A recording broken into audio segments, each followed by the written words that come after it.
Hey everyone, I'm Rick Fussell and this is the Ingrain Workshop. In today's video, we're going to be doing an unboxing and initial tool review of the WEN model number 6524 Oscillating Belt Spindle Sander. Now, full disclosure, I purchased this sander with my own money off of Amazon for $202. Now, they are currently offering a 22% discount for $161, and I'll leave a link in the video description below to where you can get it. And I just thought with the low price, now would be a good time to do the unboxing and tool review. So let's get started.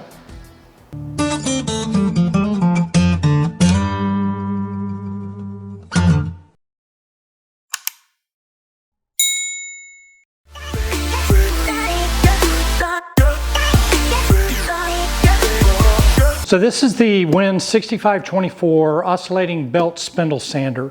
This is how it was shipped from Amazon. You get it in the original package. So let's go ahead and open it up and see what's inside.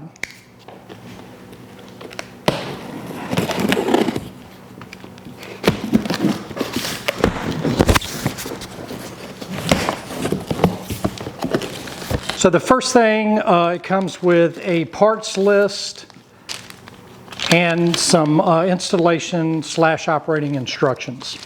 It comes with 5 zero clearance throat plates for the spindle sander.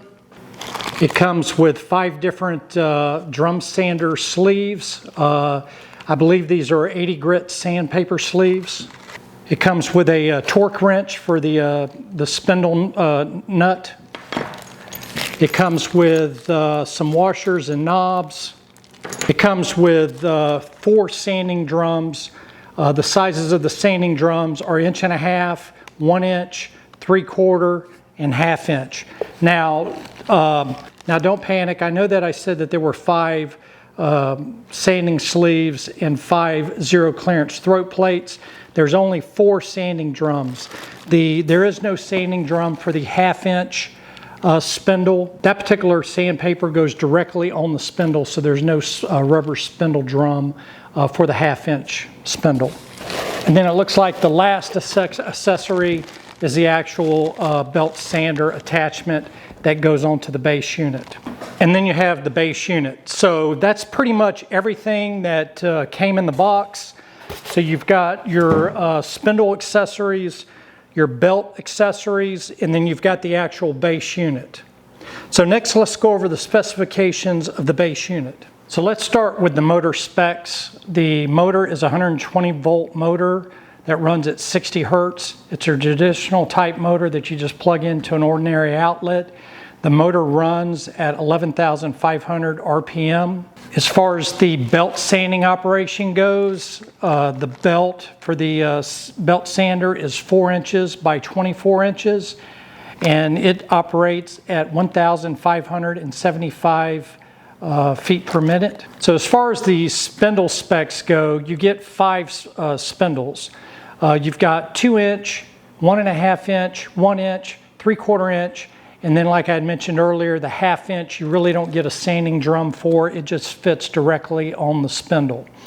As far as the length of the sanding drums, they're 4.5 inches.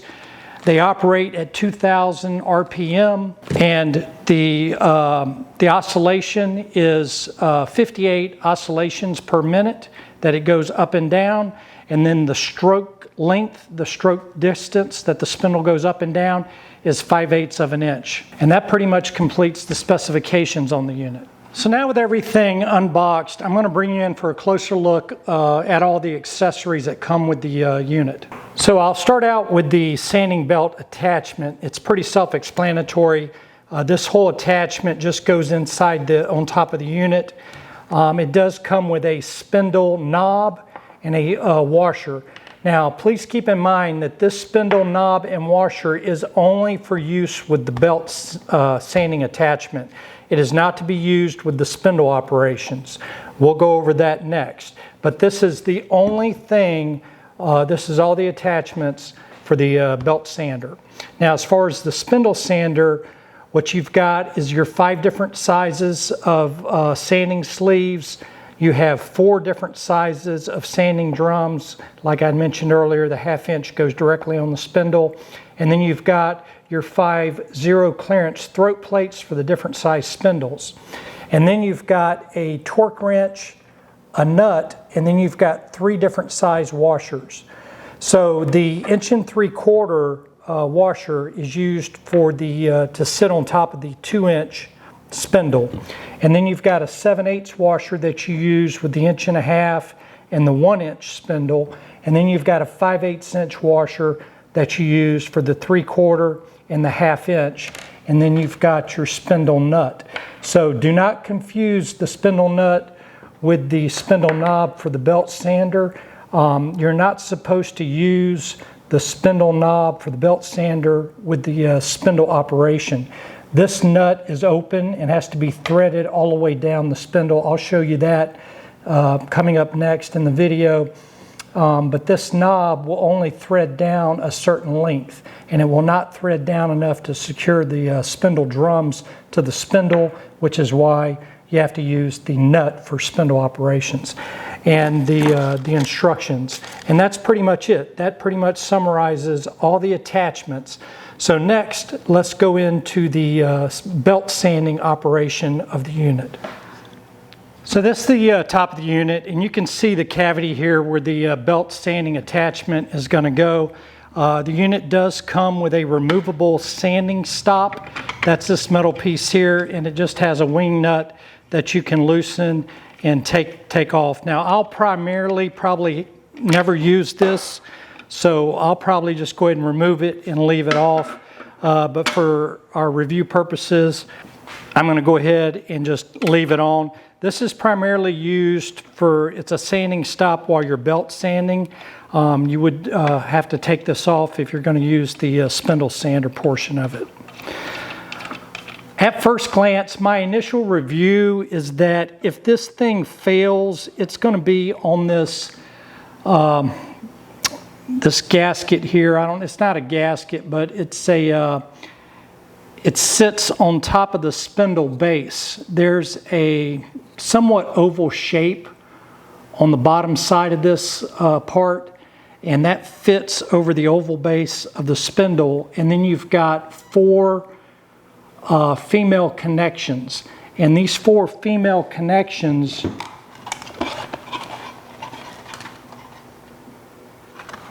are for the 4 protruded ears here on the drum sander, on the drum portion of the belt sander. So as you can see, these 4 ears come off of the large drum on the belt sander, and they're supposed to fit into this like so, and then this fits on the bottom of the spindle, and that's what rotates the drum. So it's made out of plastic instead of metal. If there is going to be a failure, this is probably where it's going to happen. I just wanted to point that out as far as just my initial review, just to make everyone aware that piece would probably be the first thing to fail in the unit. So with that piece down, you slide the belt sander over the spindle, and then you're going to have to take and rotate the drum so those ears fall into that gear. And once they fall into the gear, the spindle will sit flush to the top of the belt sander. And then you install the washer for the belt sander and the belt sander knob. And now it's installed to the tabletop, and you can plug it in, and we'll start the operation. So as you can see, there are 2 knobs at the top of the belt sander. The one knob is to secure the belt sanding attachment. It's got a rotation arrow, so it lets you know the rotation of the belt, because the belt has to be installed a certain way on the unit. And then it has another knob on this end. This knob here is a tracking knob, and it applies or takes off tension on the smaller drum, which allows you to track the belt. So as you can see on this end here, on the larger drum, the belt isn't flush with the side of the drum. So you would turn it on, and use this knob here to loosen or tighten the tension to raise the actual sanding belt on the actual drum. So let me do that.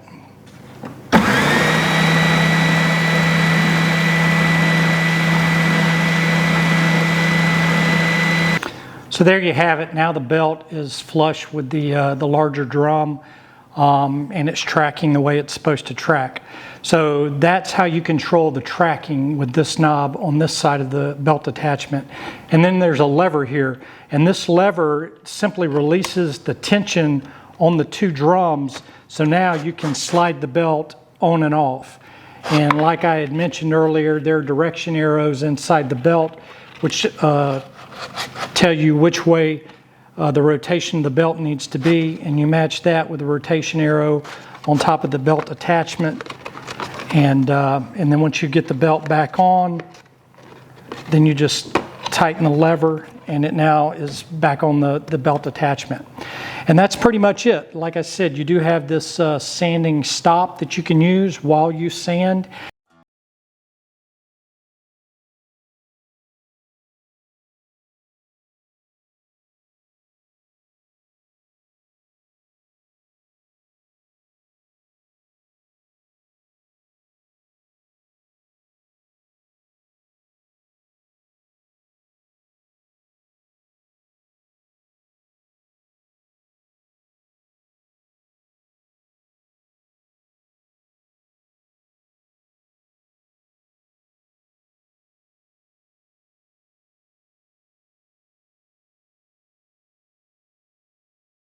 That's pretty much it as far as the sanding belt operation.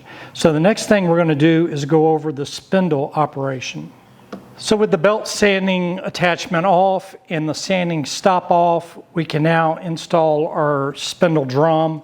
I'm going to use an 1.5 inch spindle drum, and then take the sanding sleeve and just slide it over the drum, and then slide the drum over the spindle.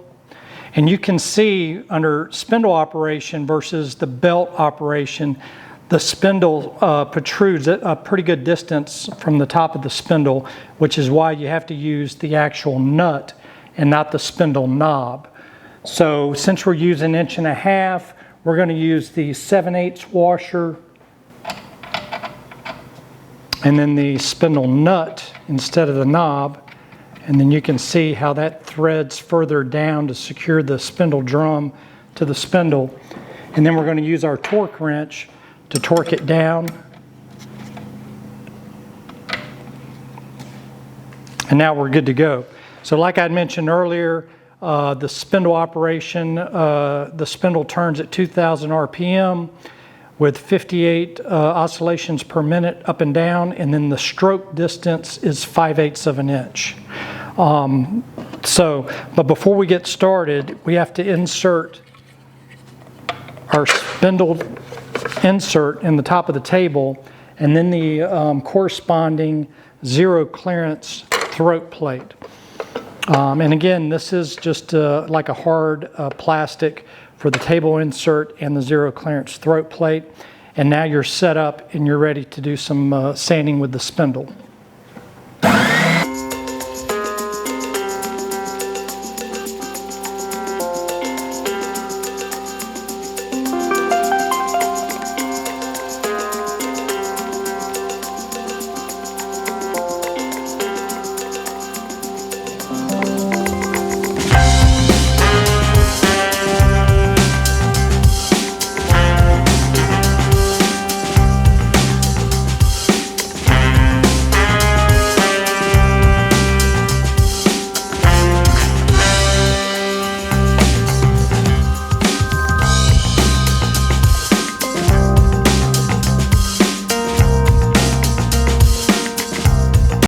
And that's pretty much it for the spindle operation. So now let me just give you a tour of the actual base cabinet for the unit. So you've got the power switch here on the right-hand side of the unit. It does have a safety tab, so if you take the yellow tab off the switch, you cannot turn on and off the unit, which is good if you have little ones in your workshop, and then you can simply reinsert the yellow tab. and the switch operates again. The tabletop itself has two knobs, one on the left-hand side and then one on the right-hand side. So the unit comes with 5 positive detents, one at 0 degrees, one at 15 degrees, 22.5, 30, and 45, which are your standard positive detents. So you can tilt the tabletop, for example, to a 45-degree angle, and then you can just sand a chamfer edge on your workpiece. It also comes with a fused reset button here on the right-hand side. So you can see the storage compartments on the front of the unit. We'll go ahead and put every accessory in its place just to show you, because I think this was a pretty good design. All the accessories fit somewhere on the base of the unit. So on the front, you've got your 5 spindle drums.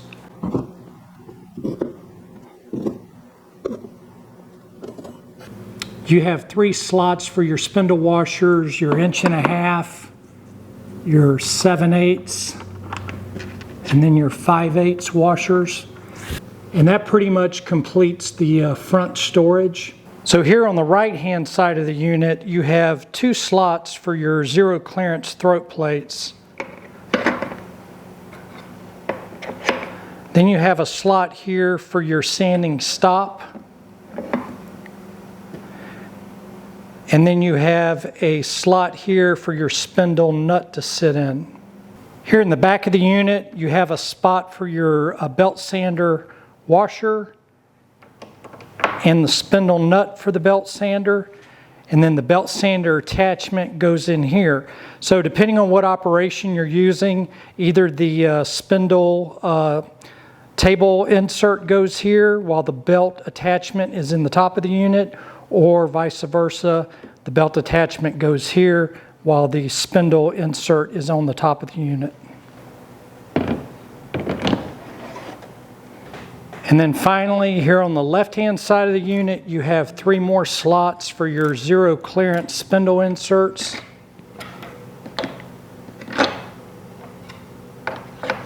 And then you have a slot here in the back for your torque wrench. And then you have a hole here for the plastic wing nut, which secures the sanding belt stop that's on the other side of the unit. And that's it.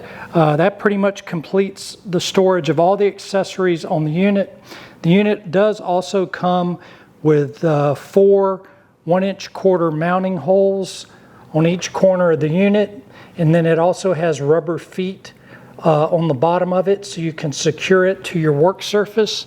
It is recommended that you use a hex bolt with 2 flat washers on the top and bottom of your work surface, and then a lock nut and washer on the bottom. That's the most efficient way to secure the unit to your worktop. You can also use 1/4 inch lag bolts if you want to just screw it directly to your work surface. Well, that's going to wrap up the unboxing and initial review of the WEN 6524 oscillating belt spindle sander. I hope this video helps you out. I hope it gives you some ideas on why you should or should not purchase this equipment. Always, when considering equipment, always consider, is this a precision piece of equipment? In this instance, it's an oscillating sander. It's not a precision piece of equipment, so I'll tend to go with the cheaper product, the cheapest one that I can find. This product is currently being offered on Amazon for $161. I'll leave a link in the video description below to where you can pick that up, and I highly recommend it. Now, you could go with a rigid. I think a rigid is probably the most known name brand for these oscillating sanders, but you're going to pay probably $130, $150 more for the rigid, and you're not going to get a lot of bang for your buck there. So I would highly recommend this. I have 2 pieces of WEN equipment in my workshop, the oscillating spindle belt sander, and then I also have the WEN 3417 air filtration system, which I'll leave a link in the video here to where you can look at that review. And again, That's simply just a blower with a fan and some filters, not a precision piece of equipment. So again, I'll err on the cheaper side when making purchases like that. So I hope you enjoyed the video. I hope it does help you out in your purchase for a spindle oscillating belt sander. If it did, then please leave it a thumbs up. If you're new to the channel, then please consider subscribing to the channel. Hit that notification button so you'll be notified of all our upcoming videos. If you're an existing subscriber, then I really appreciate the support you've given this channel. This is Rick with the Ingrain Workshop. We'll see you next time. Have a wonderful day and God bless.